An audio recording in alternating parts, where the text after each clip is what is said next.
Hey, welcome back to another episode of Dirt Diamond Sports Talk. I'm Ryan, here as always with my man, Wally.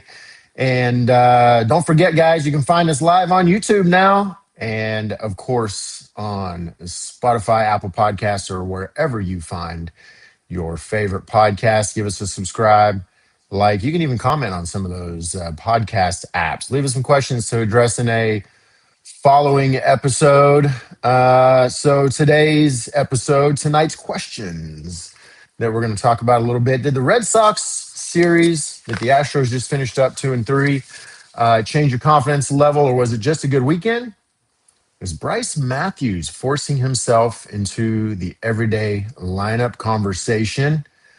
Would you rather Yiner's current contact heavy profile or a lower average with more walks? Now that we've seen a little bit of a change in the pitching, are they turning a corner, or did Boston just waste too many chances? We've got something to talk about there for sure. Is one of the biggest takeaways from this series with Boston the fact that they won 2 of 3 with Yiner going 1 for 14? We're going to venture outside of That's with Houston a little Jordan. bit. Come on, man. Don't confuse Yiner and Oh, Jordan. what did I say? I said Yiner? I mean You said Jordan. I said Yiner. Yiner again. Jordan is the biggest takeaway that Houston won with Jordan going 1 for 14. We're going to venture outside of Houston and ask the question: are the Atlanta Braves currently the best team in baseball?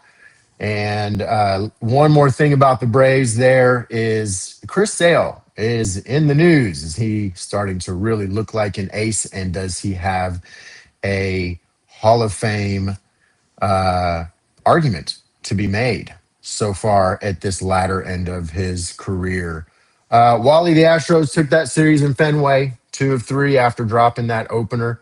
I don't know. I feel like this was more of an encouraging series as far as this season goes. And as of late, Houston didn't really need Jordan, as we kind of talked about there in the opener.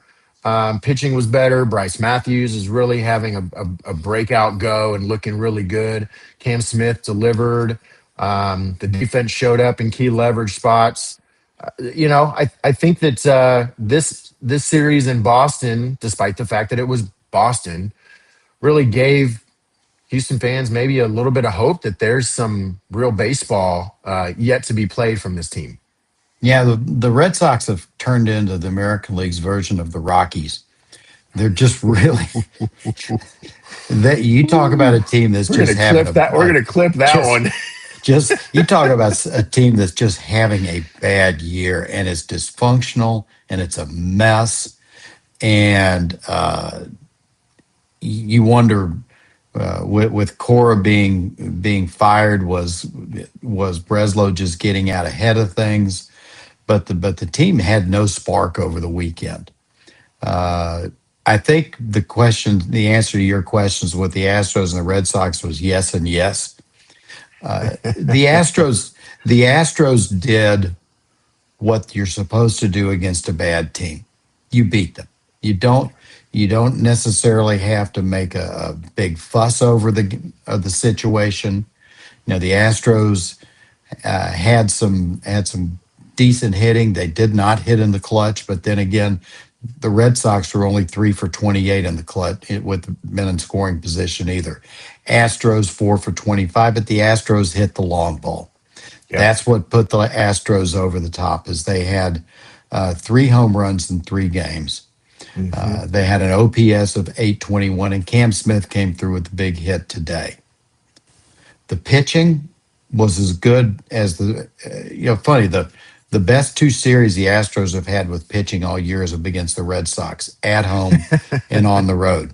Hello, what does that tell you? Yeah, maybe a little something, huh? A couple of things that are encouraging is that they only walked 12 guys the whole series.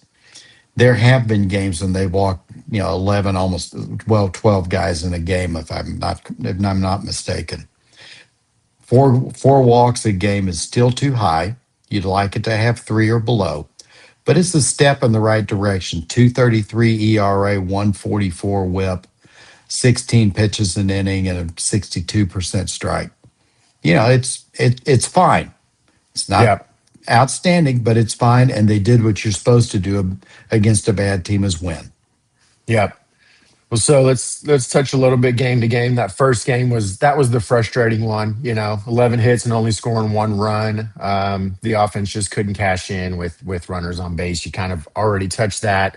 That game was decided by Duran's 3-run homer. Just kind of one swing that mattered for the Red Sox there. Burrows looked pretty good, right? 6 innings, three Yeah. earned runs on that one home run, only allowing one walk and getting three strikeouts. So it wasn't a dominant outing, but given how wild and inconsistent this pitching staff has been, watching that outing by Burrows was kind of another one of those. I don't know which one to call it, a gold star or He a deserved check in the better. box that this team is maybe still not 6 feet under quite yet. Um, so yeah, he deserved better as far as support by far, by far. Yeah, he deserved better. He had one bad inning. That's kind of where Burrows has gone. And, remember the start before he had a perfect game through 4 2/3, got a Hmm. man on and fell apart. Yep. Um, the next game, the one I find is interesting, is Eric Getty is being hailed as the savior, and he's really, he's been solid. Yep. His peripherals are a little scary. Hmm. He walked 5 guys in 5 innings. Okay, he gave up 5 hits, so he had he had a whip of 2. Usually, Hmm. you don't escape with 1 run. Normally, if you got a whip of 2, you're sitting with 3, 4, 5 runs at least on you. Spencer's 4-0, but that sort of performance is a very dangerous way to live. Yeah, it Um, is. but He but he give him got he credit got some for support. give him credit. He made the big pitches, got the outs when he needed. He did. He did. And this was the game everybody's talking about. Bryce Matthews' game. His 3-run homer, that leap and catch in center field to Rob Contreras. This game was kind of the one that people watched and were like, okay, yeah, maybe the Astros, one, don't need Jordan to be Superman, and two, maybe there's a few pieces that are kind of warming up and coming together. Matthews, that catch made all the headlines for the defensive play, but that mattered because it wasn't just pretty.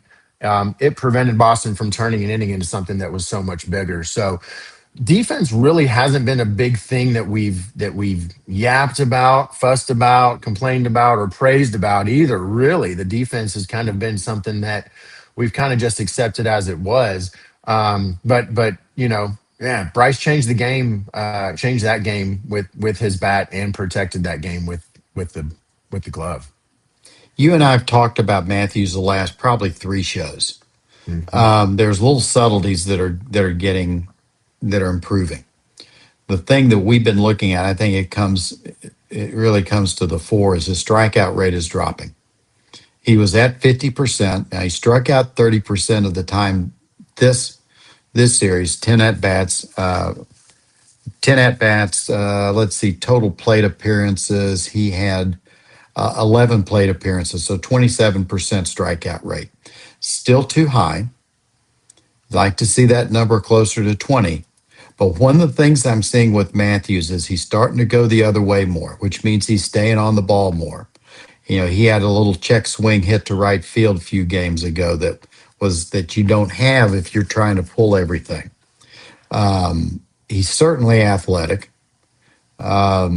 He's the one draft pick that Dana's had that's made it to the big leagues with the Astros and had some sort of an impact. And the interesting thing is when Jake Myers comes back, what do the Astros do? Hmm. Do they make a deal for Jake? Jake is Jake. Yep. I'm gonna put it to you. I think that as great a center fielder as Jake is, Bryce is going to give you more upside at this point. It feels that way. I think Jake will be given his chance to continue to prove himself, or to come back and prove himself. But I think that if if Bryce keeps this up and Cam continues to deliver and contribute, then there might not be a whole lot of question as to what happens when Jake comes back. So yeah, definitely. Something we got to watch with Cam. He had a big hit today, but I was looking earlier. His end zone whiff is over 18%. Mm, wow. Yeah. Big number. For comparison, Jordan's is around 12. Yep. Yeah, I'd love to see Cam. I'd love to see Cam be a little bit more consistent, for sure. And delivering the big swing today, I think that was a two Boy, he out, that needed two it. run single off the monster. Shoemake and Altuve coming around to score. That was, today's game was a little bit of a nail biter when it probably shouldn't have been. Abreu at the end there kind of scared us a little bit. Like you like to say, Brian Abreu can make coffee nervous. Oh, Can make he a cup of can. coffee nervous. He can make coffee Um, nervous. yeah, Hey, man. I mean, they. back up a little thing on Cam's hit. Yep. You know, I don't know what people are talking about as far as if they're saying anything about Cam getting thrown out. But Cam did a really smart thing, even though he got thrown out. He tried to draw the throw, give the Red Yes. Sox credit for making a play to cut. I think it cut Matthews down at home on that. But you give Cam credit, for trying to get to draw the throw to try to get that extra run home because it was with two outs. Yep. If you can get if he can draw the throw, yeah, I'm surprised Matthews didn't score. It's a close play. Yeah. Yeah. Definitely. Absolutely. Back to Brian Abreu then, I guess. Two innings of shutout ball today, despite the scare of a bases loaded with one out there in the bottom of the 10th. So got the ground out, double play. It was huge at the end there. Today's game it was not exciting, but the Astros did a lot of the stuff that they needed to do to pull the game off. Cam Smith, three hits, including that game winner. Walker and Vasquez, each with two hit games today. Um, it wasn't clean. It was a little tough. Boston had their chances for sure. Houston just made the last pitch, and that defensive double play at the end really put the wrap on it. Put the wrap on it. One of the things that I thought was great, and going into kind of pitching seeming to finally give the Astros a chance to win, is that the Astros only allowed 7 runs in this series, Hmm. whereas the last 4 series the Astros were in double digits, runs allowed. So I think that that's probably the real story here of this series. The pitching wasn't perfect, but it was just good enough to let the offense play some normal baseball without, again, Jordan being a Superman. And not needing a 7 run rescue mission at the end of a game to win one. They didn't have to be elite. They just needed to stop being, you know, chaotic, inconsistent. I don't know what word do you want to Well, use, what because I think was at Fenway things can get out of hand pretty quick, and they prevented that sure, from happening. and what was important about winning this series is they go into next week. They've got Los Angeles here, then they go to see Cincinnati for 4. Cincinnati's cooled off a little bit, but they're still a good team, and Tito Francona is going to have them ready to play. You want to go into that tough stretch with on a high, which they are. The Reds have lost 3 in a row. They've lost 4, 6 of the last 10. But they're you like to see the vibe starting to get better. Yes. They went on the trip to Baltimore and Boston. They split. You said before the road trip, you said, okay, we'll split 6 games and call it good. Hmm. Give them how they've done on some series and underperformed how we thought they were going to do. Maybe things are starting to settle out, and if they start winning some, people will quit talking about Espada being on the hook and just start worrying about games. They still have to win about 60% of their game, a little under 60% of their games to get to 90 wins. But you got to win them one at a time, and it's trite, but it's true. Yeah, definitely. There's a lot of chatter out there on the Twitter and the X outside of Bryce Matthews being a real storyline, which we've touched a good bit on him already. The Yiner Diaz versus Christian Vasquez conversation. I think Yiner is quietly making a case for shut up, people. His last 14 games, this guy's hitting a 333 with an 826 OPS. His last 7 games, a 364 with an 818 OPS, a 130 OPS plus. Quietly, Yiner Diaz is doing Yiner Diaz stuff, and he's putting the bat on the ball, but he's not taking walks. In that same 14 game stretch where his OPS is 826, he has had not a single walk. What do you see, Wally? What is Yiner changed? How do you think that he could maybe make some adjustments and take some walks, or are you okay with him not taking walks because he's putting the bat on the ball and they're dropping? Well, this is who he is. He's been around here long enough. What, this is his fourth season. Mhm. We've been around him long enough to say this is what he is. You got to get used to it. It's been great to have Vasquez hitting, because then what it does do is it turns a position that was a question mark into a position of strength. Yep. Now Vasquez is playing over his head. Let's just be Well, real. if you look at the whole picture, yeah. But if you look at Vasquez's last 14 games, his OPS is 485. The Yeah, but guy's I'm done talking. nothing the last 2 weeks. Yeah, you look at just the position itself. Vasquez over his last several years, since he left the Astros in 2022, has been it has been poor. The Yes. Astros. There's a reason the Astros were able to pick him up off the scrap heap. Because nobody else wanted him, and Yeah, I mean they it signed him wasn't to a like they signed him to a minor league contract before yeah, they people gave weren't him beating up. this roster spot. They weren't beating up Vasquez's door trying to say, "Come on and play with us." And so Right. he's fit in well. He knows the culture. He knows the team. Joe's used him in the right spots.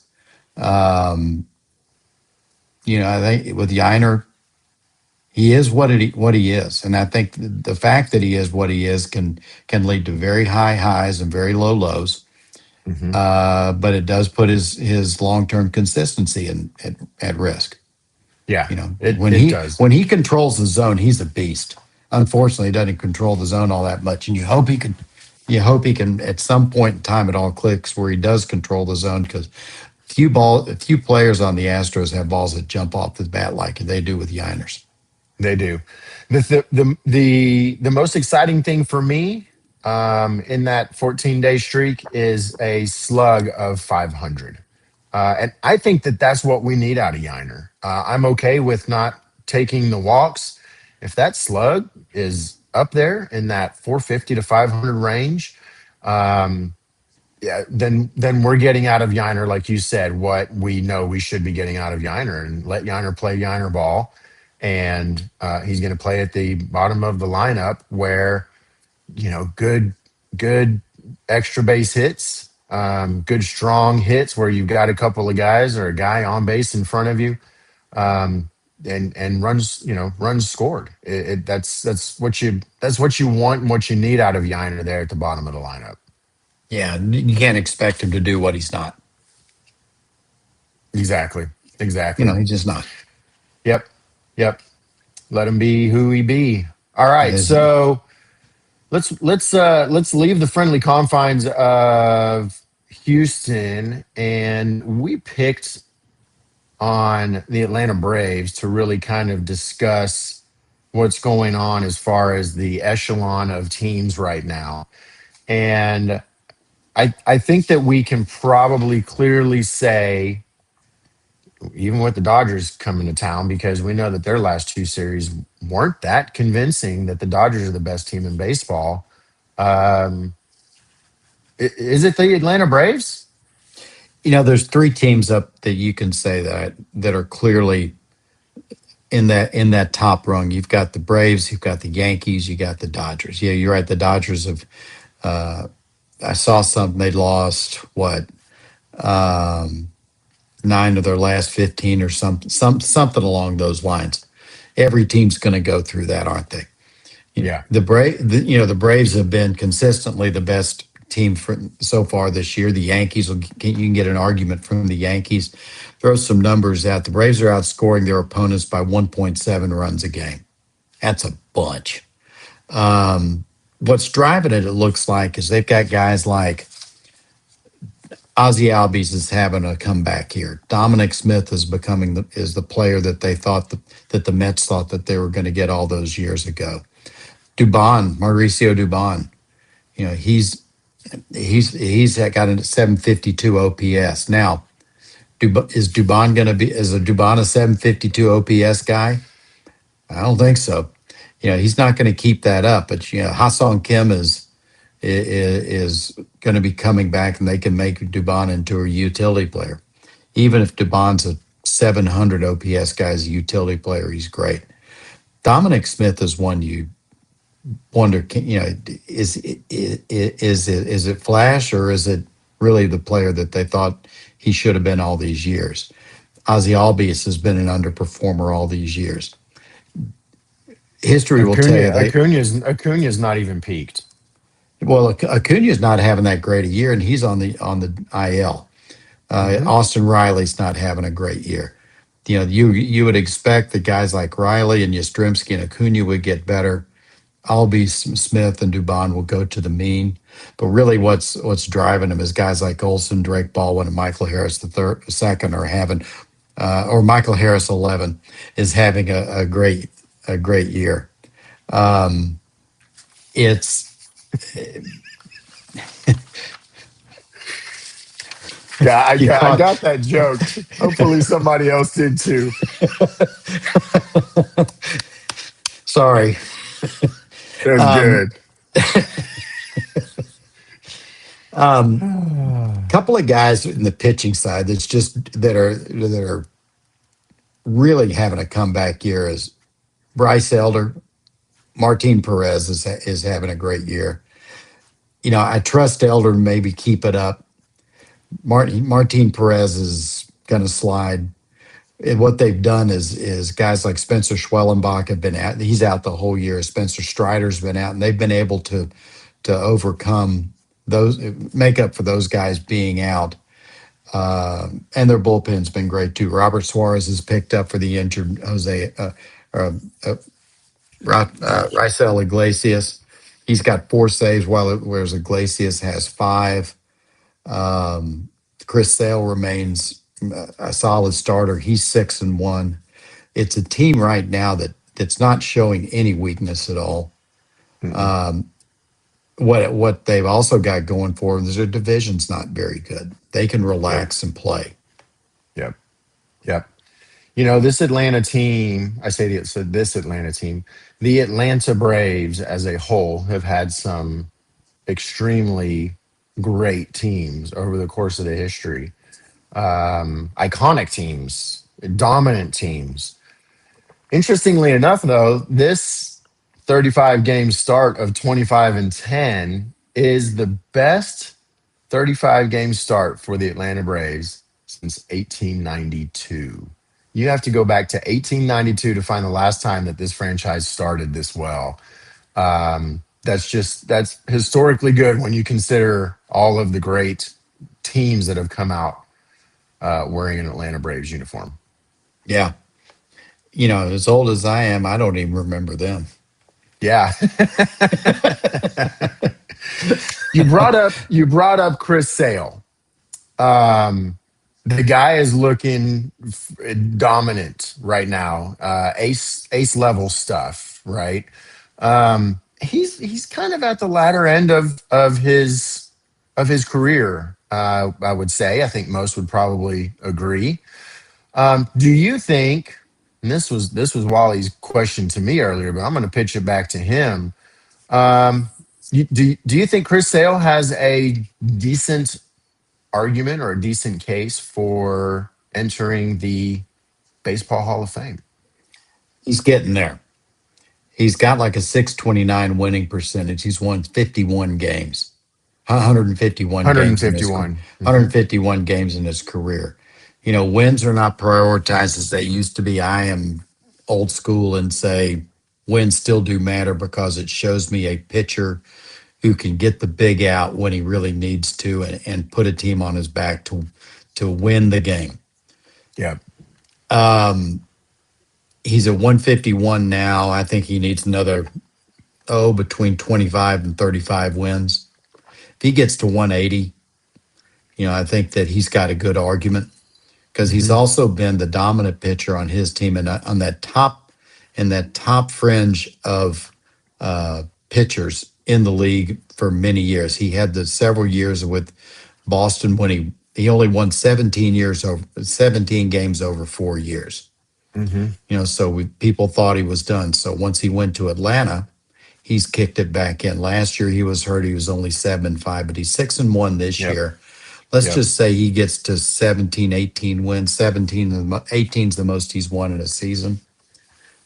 He gets to 18. That means it put him another 12. It gets him to 163. He has two more seasons to get him to 180 and change. I doubt he gets to 200. Yeah. But yeah, he won't be a first ballot Hall of Famer, but he's Mhm. on the he's kind of like Altuve. He's not there, but he's on that track to get him there. Yeah, yeah, for sure. And I mean, I think the guy's 2024 season was kind of the resume unlock. Really, I think without that dominant 2024 season, it's not even considered. Hmm. I think 2024 is what makes him a real candidate. He's had nine All Star collection selections. He won the World Series in 18. In 2024, this was what I was talking about. This is the resume highlight. National League Cy Young, Triple Crown, Gold Glove, and National League Comeback Player of the Year. He's won strikeout titles three times, 2015, 17, and again in 24. So yeah, I think that 2024 season is what gives the edge to really even put Chris Sale in a potential Hall of Fame conversation. Without it, it's not. But yeah, so far 7 starts, 6-1 with a 2.14 ERA, 49 strikeouts in 42 innings, and an under one WHIP so far this year. Um, That's pretty yeah, good. it's pretty darn That's good. I pretty think good. Sale. And he's not just adding sympathy innings. I mean, this Atlanta team is a plus 81 run differential. They're not just leaving him out there to eat innings for the sake of eating innings. I mean, his pitching is legit. He's adding ace type stuff to every game that he's on the field for. Yeah, no, um, one of the things also that Sale has going in his favor when you look at the guys who are pitching now and look at the number of wins they have on added to what his ERA, et cetera is. There's not going to be many guys coming out that have that. I think there's going to be a sentiment that we have to get starting pitchers in the Hall of Fame. When Sale comes, you look at the guys who are retiring soon. I think you've got Verlander's won 264 games, something like that, 265 Hmm. since Kershaw retired. I don't think there's anybody else who has over 200 wins. I think the next high Sale is pretty far up the list of he may be the second highest of with in active players and number of wins behind Verlander. I don't Hmm. know that off the top of my head. I can't think of I don't. anybody that's ahead of him. I don't think so. I really can't. Kershaw, no. Kershaw's retired. Right, he retired. Yeah. Yeah, I can't think of anybody. So I think there's going to be a reset on the standard. 200 is going to be the Yeah. new 300. Uh, Oh, for someone sure. make someone gets 200. And put this on there. Kurt Schilling ought to be in the Hall of Fame. Yeah, I don't You disagree. know, sure, Not one Schilling's bit. in there. Schilling's not in there just because he rubbed some guys the wrong way. Sorry, guys. Yeah. Deciding That's to talk that's not political. how it's supposed to be. Yeah, no. No. Not at all. Not at all. All right. Well, going into this LA Dodgers series,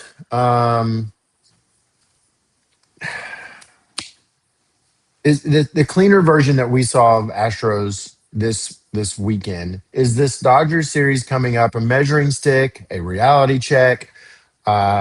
Is do we now take a look at this Dodgers series as something more serious than we kind of discussed last week, and we're still really looking forward more to the Rangers and Mariners coming up mid month? Well, they you tell me what this is going to be like. The pitchers that they've got Okert as an opener, Peter Lambert and Lance McCullers against Yoshinobu Yamamoto, Otani, and Glasnow. Yeah, The competition just got tougher, guys. yeah, You want a series that you should win. Now let's see what you do when you're playing some of the big boys. yeah, yeah. Yeah, I think so. I think so too. I think it's going to be both a reality check and a measuring stick. I think that this upcoming series, the benefit of being at home is huge, and I'd love to see these guys just continue to do what they've been doing. They didn't face incompetent pitching in Boston. No, And so I think that being that they could pull off a little bit of offense, it wasn't ungodly. Some of it mattered when it needed to matter. And I think that maybe, I don't know, I don't want to be a homer and just say, maybe we hit a turning point. But maybe these guys just got beat down enough that they said, F it, we're going to go out there and we're going to actually play baseball the way we know how to play baseball and quit running around the bases with our tail between our legs. yeah. Here's to me the key of the series. You've got Oker going as an opener. How Yep. does that game go? How does the game go before the fifth inning? Hmm. Okay, can Oker throw 2+ innings? Yeah, I think you get him through the first. Can you get him through the second? Can he get an out? Get a few batters into the third, so you can save your bullpen for the rest of the series. They've got an off day on Thursday. Hmm. So guys who you might not normally push, they're going to push because they know they're getting rest. Yep. Uh, I um, I think the Astros need to put a calendar of the last few Dodgers series on the wall in the clubhouse. Um, I think we ought to put a trash I'm can in their looking. dugout. I'm that too. That That'd would be probably hilarious help. to put a trash can in the Dodgers dugout. Yep. The Dodgers lost two of three to the Cardinals. Cardinals have been good Lost this year. lost two of three to the Marlins. Took two of three from the Cubs. Lost two of three to the Giants. Split a series with the Rockies. This is since middle of April. The Dodgers haven't been Yeah. dominant. This is a No. team that the Astros can. This is a team that the Astros can beat. Yeah.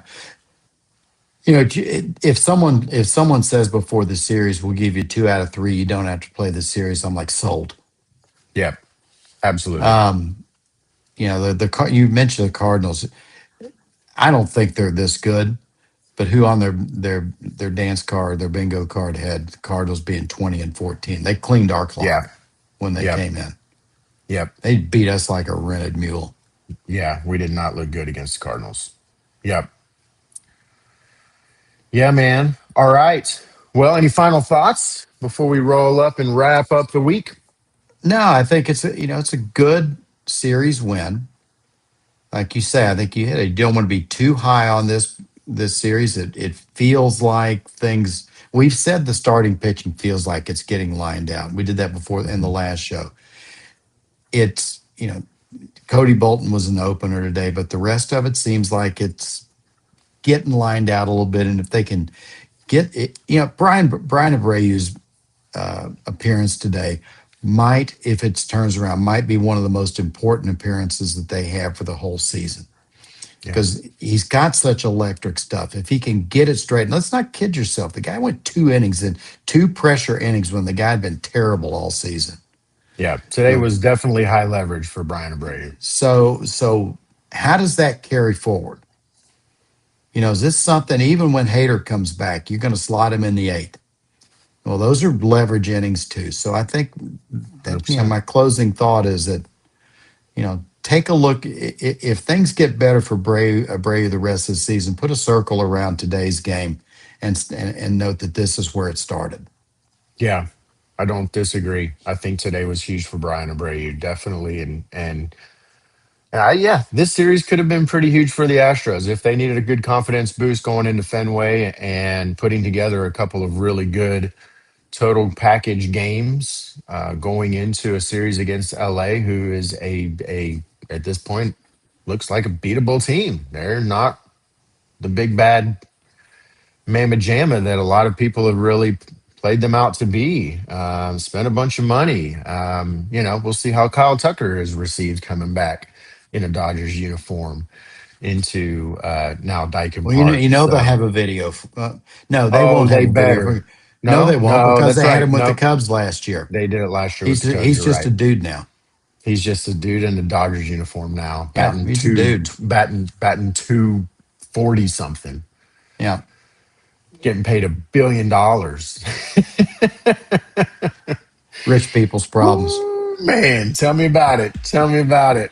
Well, all right, guys. Hey, thanks again for tuning in to another episode of Dirt Diamond Sports Talk.